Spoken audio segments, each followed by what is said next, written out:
What's up guys, this is Rob from Ungeek, and today we're talking about Sonic X Shadow Generations. More specifically, I want to talk about how this game succeeded on making me into a Shadow the Hedgehog fan. Let me start with some context as I need to come clean with a few things first.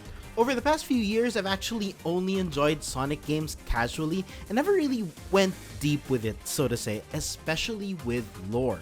That all changed with the release of the live-action movies, which really made me want to get into it more and get into the franchise, which led me to playing Sonic Frontiers and Superstars. So for my case, it was really the movies that hooked me in, and now that Sonic 3 is coming soon, I'm super looking forward to that. I mean, Keanu Reeves is going to be in the movie, so hell yeah, but then I personally just wasn't so sure about Shadow.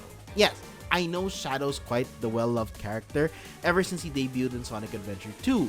He eventually became more and more of somewhat a divisive figure with his solo outing in the Shadow the Hedgehog game, but fast forward to today, and Shadow has grown to become quite the beloved character. But I never really was a fan. Like, sure, he looked aesthetically better for me personally, but I really didn't get the character. I just saw him as Edgy the Hedgehog, complete with the brooding. Palette swapped Sonic was all he was, cause I really didn't have much to go on with him. Didn't help that the latest Sonic games don't have Shadow, so I had no way to revisit him. However, now is the time, as Sega has just released Sonic X Shadow Generations, a game that brings back Shadow as a playable character after all these years. So now, I finally got to play him and see for myself what all the fuss was about, and in this video, I want to talk to you about how this game sold me to the character. Cause after all these years, I finally got to play him for myself, and for real, I see now all the appeal that's behind Shadow.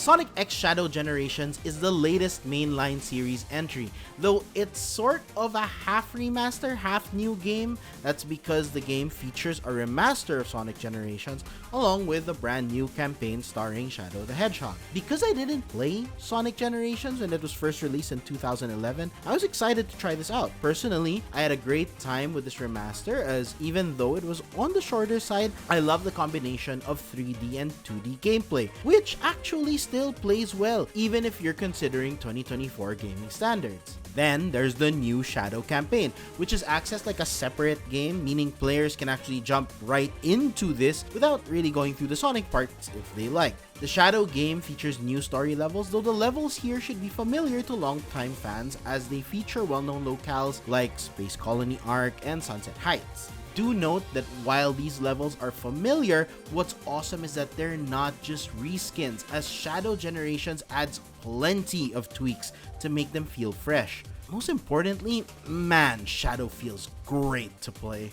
While Shadow's levels have the same core Sonic gameplay that fans know and love, I enjoyed the fact that he feels more distinct to play than I expected. While Shadow has most of Sonic's abilities, his unique Chaos powers really give him that distinct identity and a more unique playstyle. Perhaps his biggest ability is Chaos Control. This allows Shadow to essentially pause time for a couple of seconds. Thanks to this, Shadow can navigate through difficult passages easily, though this ability is best used when there are plenty of moving obstacles. When paused, these obstacles can be used as platforms, which is key in current levels and challenges. So it was pretty nice having to go Zawarldo here and there. Aside from that, Shadow can also fire Doom Spears. This ability can stun enemies, and it can come in handy to get to certain areas, especially in the game's various boss battles. For instance, the fight against the Bio Lizard will need you to make timely Doom Spear attacks.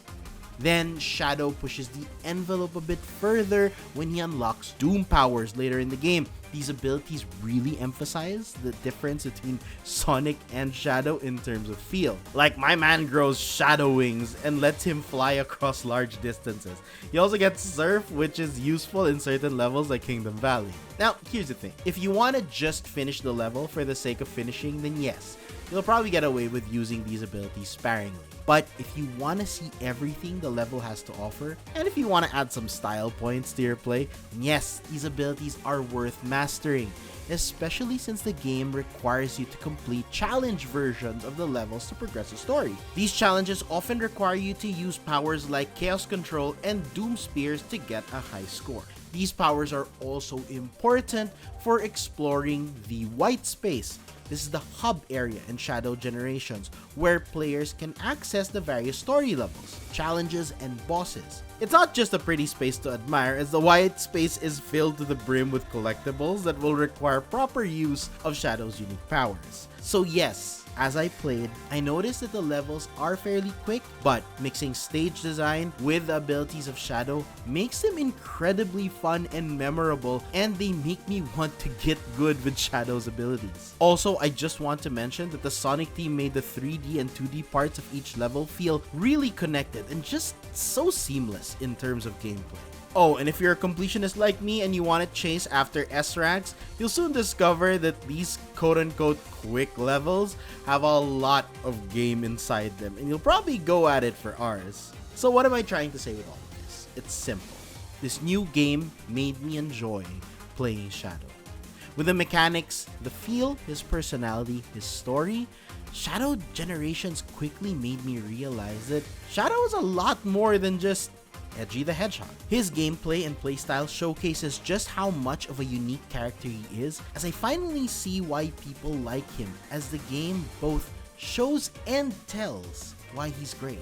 While I'm sure plenty of longtime fans will be delighted with Shadow's return, it seems to me that Shadow Generations is also a great introduction to the character for newer fans like me, who haven't gotten to know Shadow as a character. This works well as an introduction because the game itself has a Shadow story cinematic, which gets you up to speed with everything you need to know about Shadow's tragic past. It also helps that Sega released the 3-part Dark Beginnings animated prologue, and if you haven't seen it, you definitely should, as it's a short and entertaining watch, and wow, the quality. I even discussed with some people in the team who told me of how he was before. Apparently, Shadow's edginess this time has been tempered a bit to make it flow better. Sure, he's still like a rival to Sonic, but the focus on his past in Shadow Generations, coupled with how his personality is presented here, really rounded out his character and gave more substance to him being cool. And then you add the fact that Shadow Generation's story is quite moving, and you get such a wonderful presentation of the character. I won't spoil what happens here, as it'll be better for you to just experience the game yourself, but I can say that it has some strong emotional moments, and I'm sure many fans, old and new, will appreciate it. I mean, sure, we're not dealing with RPG levels of story here, but I was actually surprised with how much I enjoyed the story. I'm glad this game did such a great job because I'm so looking forward to the film now. Much more than before I played the game. Maybe it's a bit of a double-edged sword now because now I have high expectations, but here's hoping that Sonic 3 actually does the character justice. Though I'm fairly confident, that my boy Keanu will knock it out of the park, but still, here's hoping. Heading into Sonic X Shadow Generations, I wouldn't really call myself a Shadow fan. Now I have very much warmed up to him, enough that I hope to see Shadow more in future Sonic releases. I'm also now curious enough to go back to the Sonic catalog and see the other games that he's appeared in. And if you're like me and you're not the biggest Shadow fan out there, or if you're a newer Sonic player who's interested in what the excitement is all about with Shadow's return, I highly recommend playing Sonic X Shadow Generations. Aside from being a great introduction to Shadow, the game is very much an enjoyable experience throughout. So there you have it. That's how this game was able to sell me on the character. Are you also playing Sonic X Shadow Generations now? Or maybe you've finished it already? If you are, let us know what you think about Shadow's long-awaited return down in the comment section. Or maybe share with us some tidbits about Shadow that you feel newcomers should know. Till then, this is Rob, and as always, keep on gaming, guys. Hope you enjoyed this video.